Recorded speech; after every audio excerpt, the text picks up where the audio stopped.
So, hi everyone, my name's Chloe, as you can see from below, and I'm the marketing coordinator here at Illuminet. Today I am joined by Paul Caine, who is one of our associate partners and our first guest on Me, Myself and Illuminet. Hi Paul, how are you today? I'm very good, thank you. Good. Well, it is a pleasure to have you with us and as our first guest. So please start off by telling us a little bit about you, nothing too professional at this stage, just a little insight into your life for us. Okay, I'm Paul Caine. I live up in Cheshire, so I'm a little bit further away than most of you guys on the south coast at Illuminet. I've been in IT for about 35 years. Originally, I went to university to study computer science along with maths and economics. First job I had was at Barclays, and that's where I met several of the Illuminet founder members. Yeah. Okay. Since then, I've worked in a number of different roles. I spent 13 years at Barclays. Mm-hmm. I then moved to a small consultancy where I ran the consultancy operation and set up the Indian organisation before running my own companies for 15 years. And then last year I closed those down in a nice controlled manner, and I've just gone freelancing now and really enjoying working through Illuminet. Yeah, great. Well, that's great. So yeah, you kind of answered my next question in terms of what were you doing. That's right, early days into your career. So tell me a little bit more about how you fell into consulting and when it all started.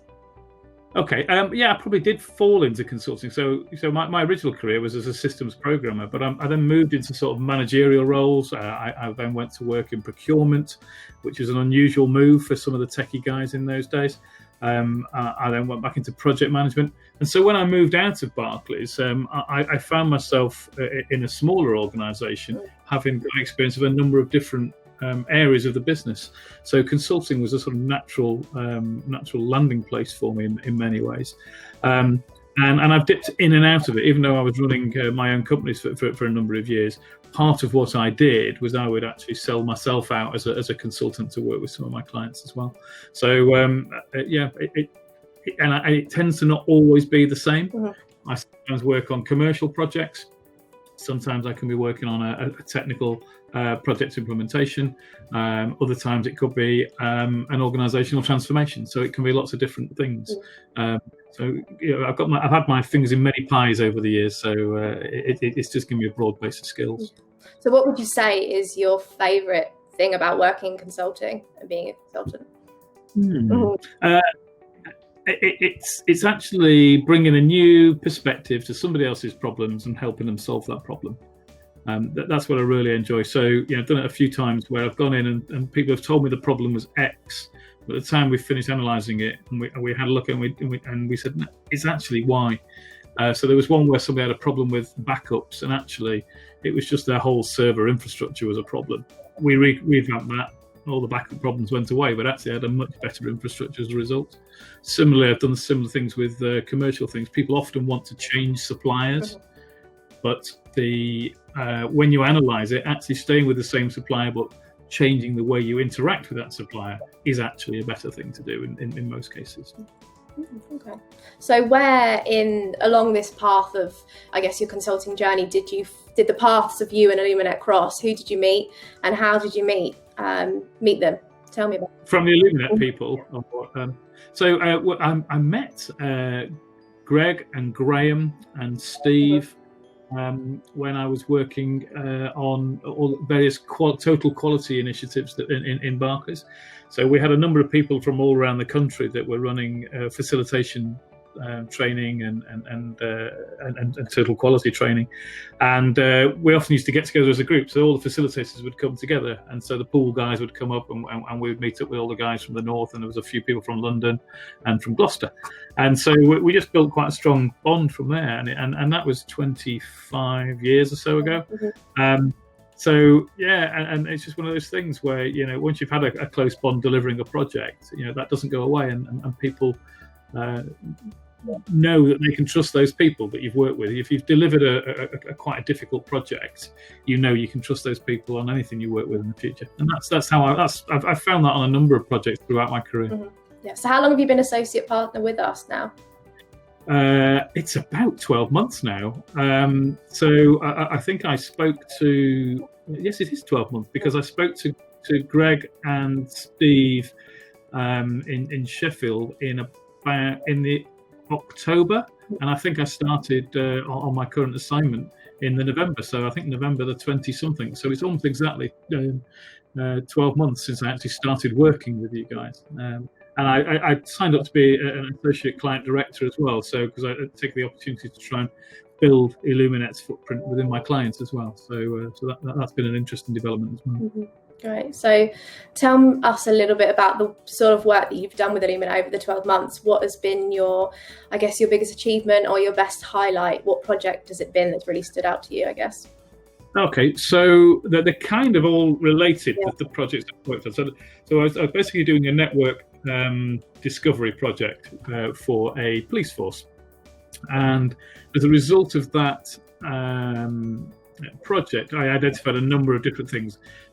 First one, we needed to actually do some firefighting on an initial contract, and we needed to get that sorted, which we did. And we saved them a little bit of money, but we identified a new opportunity. And then we worked on that for about 2 or 3 months and managed to deliver that. And what that did was it saved the force. It's a joint force. It saved the force just under £22 million over 5 years. So that's during lockdown. We managed to deliver that within a very short space of time, all within lockdown. A lot of it we're working from remote while we're doing that. And now what's happened is now I've got the responsibility for implementing the program that has been come out of the back end of that agreement. So it's really hard work at the moment, but it's been really good fun. And so big achievement, saving the public fund £22 million, really. That's one of our biggest ones, isn't it? I guess. Going on from that, then, how are you talking about, I guess, the current situation? How are you finding working remotely in terms of being able to continue doing consulting? Because obviously traditionally it's quite a one-to-one in-person thing. How are you finding the remote working changes are affecting that? I've always worked from home quite a lot.